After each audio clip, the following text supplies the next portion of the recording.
Okay guys, today's video I'm going to go over in detail how to set up the Kenwood NX-700s to pass GPS data. I'm going to give a demo of how I set up my box here and all the details on how to put it together with the parts and everything. Right now I currently have the GPS conversion unit hooked up to this Kenwood here, and every 23 seconds this one keys up and sends the data word that this one receives, and you can see it printed out over here on the hyperterm, and it's translating it from a GPGLL sentence into a GPWPL sentence, and then we're going to take that inside the OpenCPN program for the map plotter. But this is your basic setup, and I'm going to, like I said, go over in detail about how to do the programming on the GPS and the Kenwood itself. So, but I wanted to give you a demo here. You can see when the data word comes up its turn, it just loads it in automatically to the Kenwood here. If there happened to be traffic going on at the time, it would pause and wait for that to end before it transmitted its packet. So, and there you see it sends it and then goes over to there. You could have two of these. Both units could be the map to have full capabilities, but I'm just showing it right now on the classic stationary dispatch side with a mobile unit out in the field. But okay, well, I'm going to go ahead and get into the details, so stand by. Alright guys, I just want to show a quick demonstration of what goes on in the OpenCPN program when the WPL sentence arrives.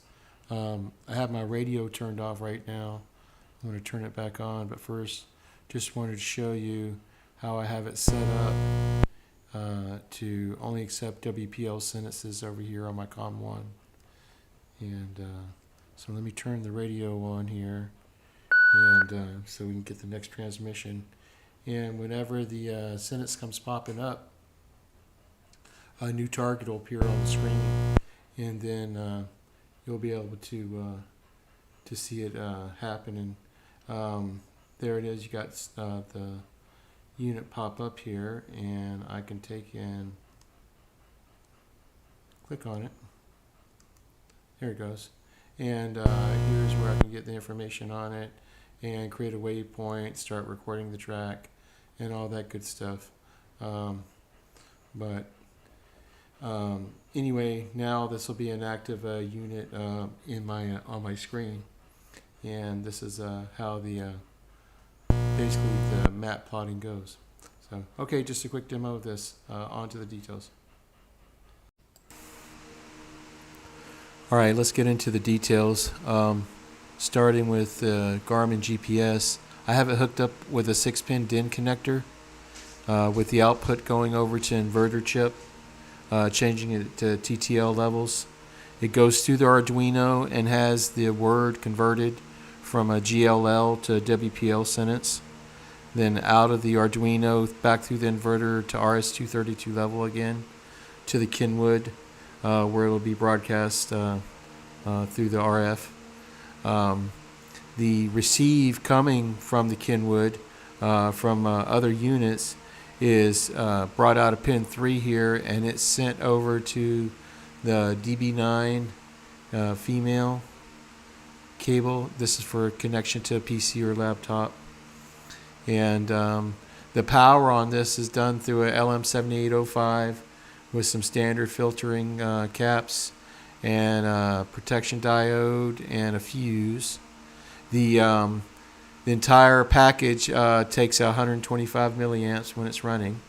It also has a 1 pulse per second output on the GPS that I have running an LED, basically just showing that GPS has lock and you have power on. So let's take a look at the parts. Here are all the parts. I had a lot of these already in stock, so I don't have a list of like Amazon parts, but they're all very standard stuff. Very cheap, I would say. $65 for this. Right at probably $100, a little bit more, 120 if you went crazy. But just want to make sure on your 7805 that you do use a heat sink, and you put a little grease compound on it. It drops about maybe half, 3/4 of a watt. So you would definitely want to have the heat sink on there. But otherwise, here's after I did the assembly and getting ready to fold everything up inside. I used a little 3M sticky pad to put the Arduino at the very bottom, and then another one in between with a little foam padding to separate the boards here, and then some more foam padding to fill up the whatever empty space was left, so it's nice and firm inside.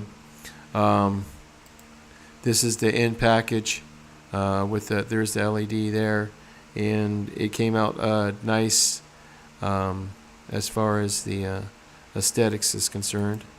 And the final thing is that if you are going to use the 18X GPS, which I recommend, I think it's a great GPS, and they're cheap right now. They're $65, but this is straight out of the manual. What it shows you, I did do some little bit of helping out here to give you the direction, but this is what I end up making for myself. So, because you're going to need to have a programming a cable to program the Garmins before you install them into your setup there. The Kenwood setup does not have the ability to go back into the Garmin because it's doing something else with the data. So, but you're going to want to have one of these to program your Garmin. Obviously, if you're using another GPS, you don't have to worry about this. But okay, well, this is the details, and we'll be getting further into the OpenCPN program later on. But until then, I hope this gets you by. All right, we'll talk to you soon.